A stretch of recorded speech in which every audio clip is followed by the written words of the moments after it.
प्रिय शिव भक्तों, ओम नमः शिवाय। श्री शिव महापुराण विद्येश्वर संहिता अध्याय 1। प्रयाग में सूत जी से मुनियों का तुरंत पाप नाश करने वाले साधन के विषय में प्रश्न।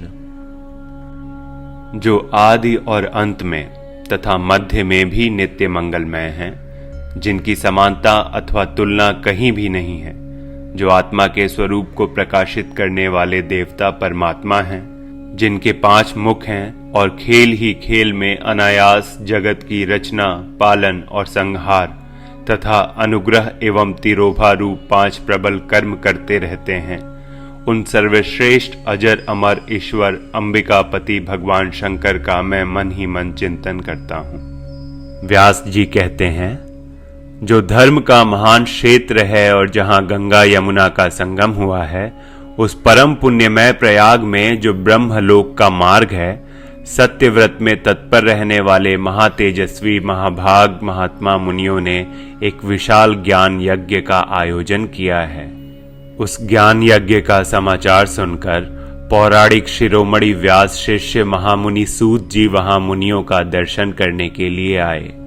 सूत जी को आते देख वे सब मुनि उस समय हर्ष से खिल उठे और अत्यंत प्रसन्न चित्त से उन्होंने उनका विधिवत स्वागत सत्कार किया। तत्पश्चात उन प्रसन्न महात्माओं ने उनकी विधिवत स्तुति करके विनयपूर्वक हाथ जोड़कर उनसे इस प्रकार कहा। सर्वज्ञ विद्यवान रोमहर्ष जी, आपका भाग्य बड़ा भारी है। इसी से आपने व्यास जी के मुख से अपनी प्रसन्नता के लिए ही संपूर्ण पुराण विद्या प्राप्त की। इसलिए आप आश्चर्य स्वरूप कथाओं के भंडार हैं। ठीक उसी तरह जैसे रत्नाकर समुद्र बड़े बड़े सारभूत रत्नों का आगार है। तीनों लोकों में भूत, वर्तमान और भविष्य तथा और भी जो कोई वस्तु है, वह आपसे अज्ञात नहीं है।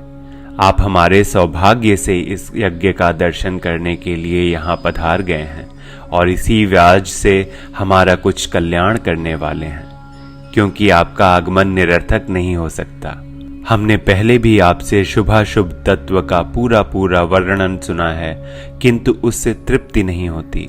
हमें उसे सुनने की बारंबार इच्छा होती है। उत्तम बुद्धि वाले सूत जी, इस समय हमें एक ही बात सुननी है।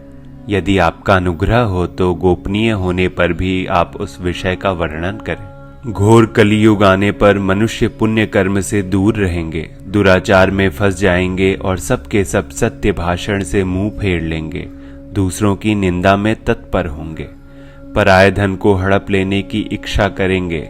उनका मन पराई स्त्रियों में आसक्त होगा तथा वे दूसरे प्राणियों की हिंसा किया करेंगे। अपने शरीर को ही आत्मा समझेंगे।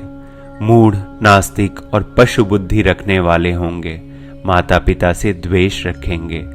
ब्राह्मण लोभ रूपी ग्राह के ग्रास बन जाएंगे। वेद बेचकर जीविका चलाएंगे। धन का उपार्जन करने के लिए ही विद्या का अभ्यास करेंगे और मद से मोहित रहेंगे। अपनी जाति के कर्म छोड़ देंगे।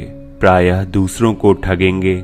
तीनों काल की संध्योपासना से दूर रहेंगे और ब्रह्म ज्ञान से शून्य होंगे। समस्त क्षत्रिय भी स्वधर्म का त्याग करने वाले होंगे। कुसंगी, पापी और व्यभिचारी होंगे।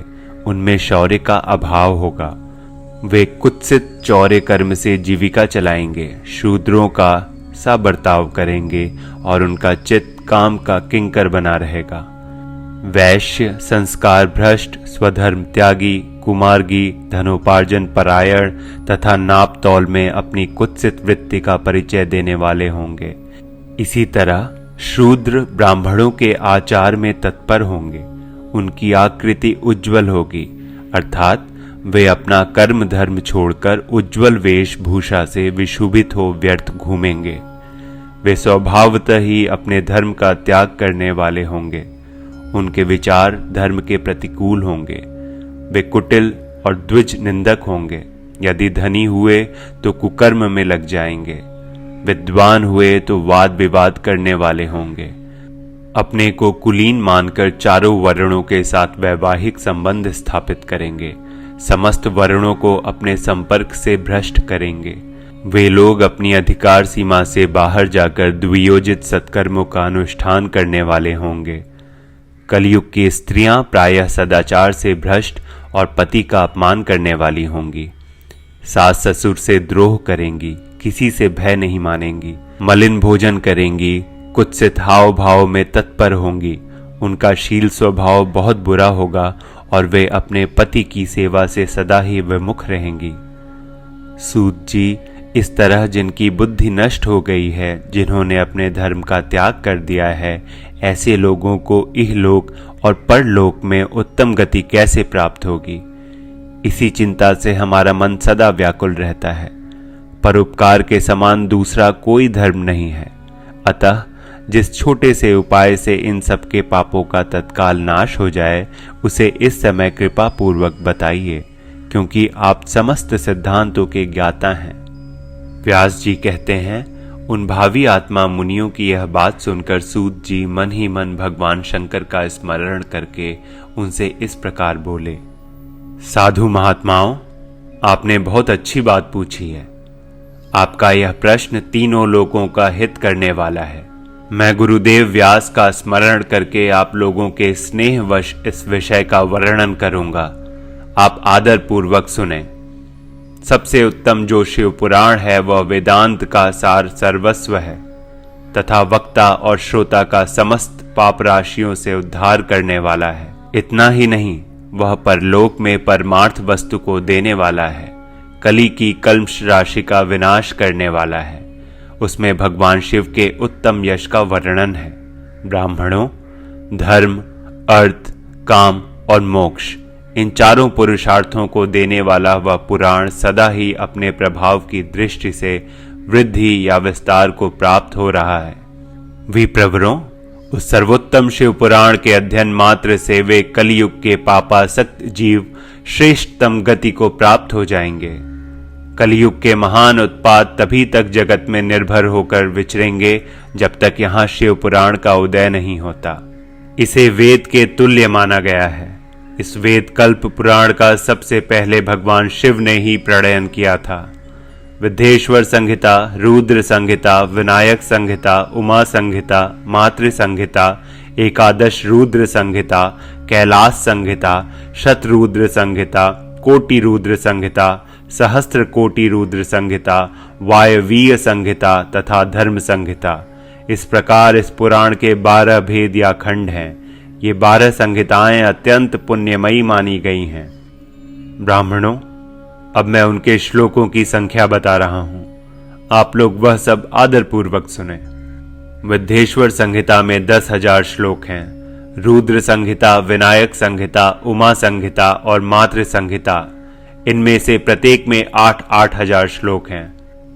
ब्राह्मणों, एकादश रुद्र संहिता में 13,000, कैलाश संहिता में 6,000, शतरुद्र संहिता में 3,000, कोटि रुद्र संहिता में 9,000, सहस्त्र कोटि रुद्र संहिता में 11,000, वायवीय संहिता में 4,000 तथा धर्म संहिता में 12,000 श्लोक हैं। इस प्रकार मूल शिव पुराण की श्लोक संख्या 1,00,000 है, परंतु व्यास जी ने उसे 24,000 श्लोकों में संक्षिप्त कर दिया है।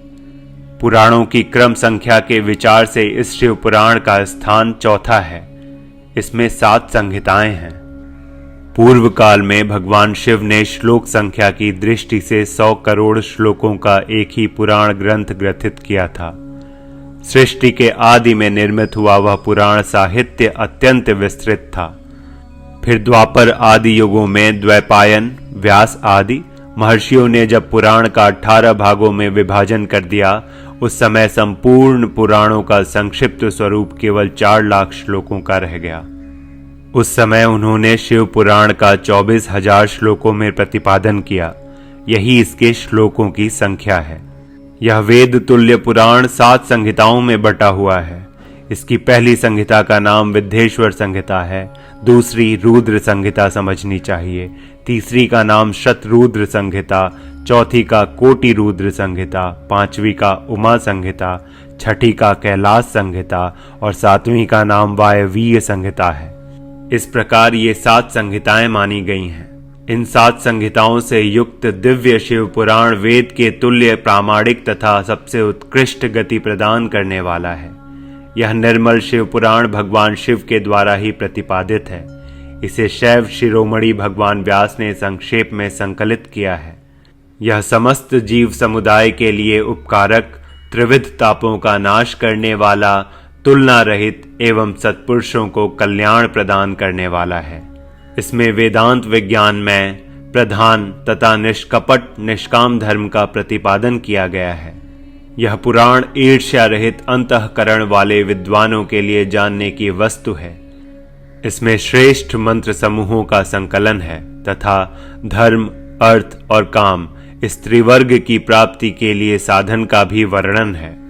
यह उत्तम शिव पुराण समस्त पुराणों में श्रेष्ठ है। वेद वेदांत में वेद रूप से विलसित परम वस्तु परमात्मा का इसमें गान किया गया है। जो बड़े आदर से इसे पढ़ता और सुनता है वह भगवान शिव का प्रिय होकर परम गति को प्राप्त कर लेता है।